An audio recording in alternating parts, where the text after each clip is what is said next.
నీళ్ళు వచ్చినాయి, ఇళ్ళలో ఉండకుండా అద్దెలు కానీ పోయి ఉంటున్నాము. మేము ఉండేది కావట్లేదు. జగన్ గారు వచ్చారు, మరి మాకు ఏ న్యాయం చేస్తారో ఏం మాకు తెలియదు. ఆయనకు నమస్కారం. మున్సిపల్ అధికారులు చెప్పారా? చెప్పామండి, ఎవరు పట్టించుకోలేదు. ఎన్ని రోజులు చూడండి ఎట్లా నీళ్ళు ఇక్కడ? 2 నెలలు అవుతుంది. వర్షాకాలం స్టార్ట్ అయింది స్టార్ట్ అయిన కాడ నుంచి మాకు ఇవే బాధలంగా.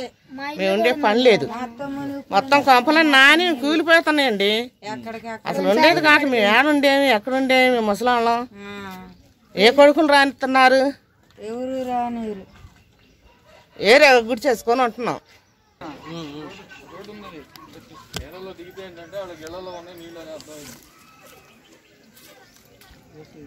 ఎమ్మెల్యే రామా కాలనీ నీళ్ళు వచ్చి 2 నెలలు అయింది.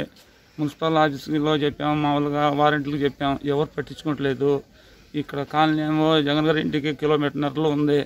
ఏంటి ఈ అధికారి వచ్చి ఎవరు వచ్చి పట్టించుకుంటా ఆ నీళ్ళ గురించి ఏంటి బాగా ఇబ్బంది అయిపోతుంది.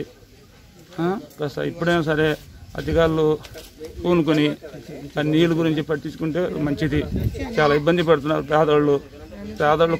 పేదవాళ్ళ పార్టీ అంటారు, పేదవాళ్ళు ప్రభుత్వం అంటారు, ఏం పట్టించుకుంటా. దాని మీద చర్య తీసుకుంటే మంచిది.